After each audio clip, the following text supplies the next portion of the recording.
everyone, it's Liv and I'm here with my sister Bridget. I wanted to do a video all about microblading because we both have our eyebrows microbladed. Yeah, so we got them microbladed. Well, I got mine done over a year ago and then I got them touched up when you got yours done, which was about 3 months ago, I think. More than that. Oh my God. In February? What was the first time? What year is this? While we were there, I took some footage of the whole process, basically start to finish what it's like when you go for a microblading appointment, and then we're just going to talk about kind of like the healing process and what we think of it now, if we would recommend it, etc. If you hear panting, it is my dog. So microblading, for those who don't know, it's like a semi-permanent face tattoo. Semi-permanent meaning like a year to a year and a half, not like a couple days. Yeah. It's like, so basically she described it as a tattoo goes in to the third layer of skin, but microblading only goes into the first. It's not like a tattoo with a tattoo machine or anything like that. It's like this tiny little tool with a bunch of little rows of micro needles, which is why it's called microblading. And then they basically just scratch the surface of the skin or like make a little tiny micro cut, kind of like a tattoo does, and then pigment goes into it and it's like a little tattoo. And so they do it with a microblade because that way they can draw on individual hairs. So we're gonna talk about the process, start to finish, of what it's like when you go get your eyebrows microbladed. So the place we went to, if you live in Nova Scotia or Halifax, I'll put her Instagram name right here. Her name's Erin. Yeah, her name's Erin. She's amazing. Love her so much. And she's done both of our eyebrows. So usually you have a like consultation appointment where they tell you the whole process, and then she tells you all about the healing process, what you can expect, all of that. One of the first things she does when you go in is it's done laying down too, so that makes you more comfortable. Yeah. Like if you're scared of needles or you're just nervous, like you get to lay down the whole time, which is great. So the first thing she does is takes measurements of your eyebrows and like make sure everything is lined up and symmetrical. So when she's doing the measurements, it's like if you want like a big bushy eyebrow, she's probably going to take measurements of your face with that in mind, so that she can tell you if that's going to look good or not, because sometimes people think they want something but then when it's actually on your face it doesn't look good. So definitely trust your microblading person, but if you want to bring in some pictures of eyebrows you like that they've done, then that's a good idea. But yeah, so they take measurements of your face and then they do a stencil. They do the stencil, and she like makes lines and measurements and stuff, so you have like a bunch of lines on your face. You'll see in the video. Yeah, the video in here. There's a picture where I look ridiculous, but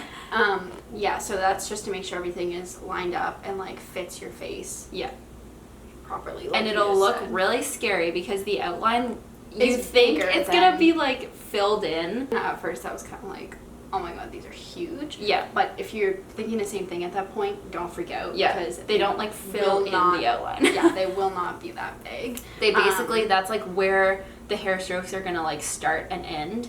Yeah. So don't think of it as like those are going to be your eyebrows. Think of it as like that's the guidelines of where the hairs are going to be drawn in. Yeah. The person we go to uses vegan pigment, which we really like. And then you want to make sure that all of their stuff is in like sterile packaging and everything. Yeah, she always pulls up a new blade and says, and like this shows is a new you blade, and then opens the package. Yeah, that's important too. I don't think everyone does this, but the lady we went to uses a numbing cream.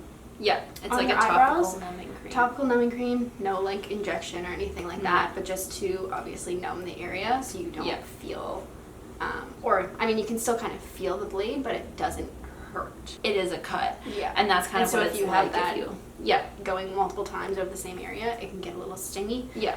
So the numbing cream helps with that a bunch. Yeah. You can like barely even feel it. And she puts it on, leaves it until it's numb, wipes it off, and then starts microblading, which basically just means they dip it in the pigment and then they start drawing the hairs on. It wasn't like painful, No. but it was just the sound, because it sounds like you're scraping.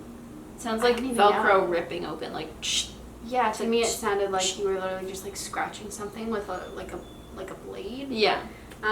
And that obviously when you know that it's scratching your skin, it's like yeah, when you kind of like clue in that that's the sound of it cutting your skin, you're kind of like yeah, but it's pretty straightforward. Yeah, and it doesn't take that long either. Like no, the whole start to finish is probably like an hour and a half, but the actual filling in maybe like half an hour. Maybe, yeah. Yeah, it's not the longest time is measuring. Like they take a long time to measure because it is semi-permanent, so you want to make sure that it's where you want. Yeah.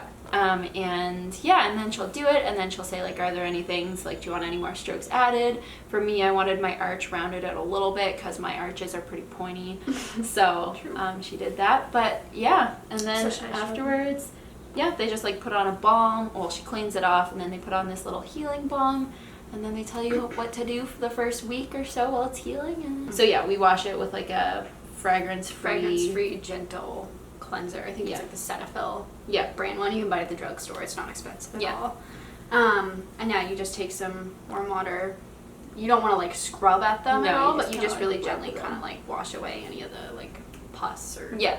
It's kind of like a secretions. tattoo when they tell you to Yeah, like, if you've wash ever it had a after 12 tattoo, hours. it's the same thing. You just gently wash the area. Yeah. And then you just put on the healing balm. Well, you dry it very gently, like dab it. And then you put on the healing balm. But it takes a good 4 weeks for them to fully heal. It does, yeah. And during that time, the pigment will kind of like fade, and you'll be like, oh my gosh, all my microblading just went happened away. to Like, it? what Like, I happened? My washed it eyebrows off. are gone. Yeah.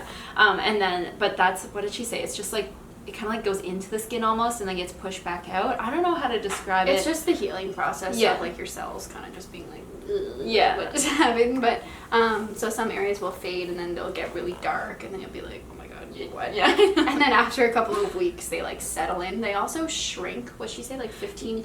Yeah.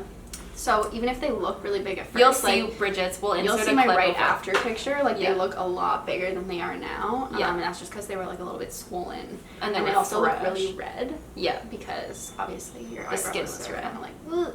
But you can show them now. I have no makeup on my eyebrows right now. The And only you thing can- I have is clear brow gel. I have makeup on mine, but just a little bit in the arch. Mine still look like super natural, almost just like eyebrow hair. I just darkened them up a little tiny bit.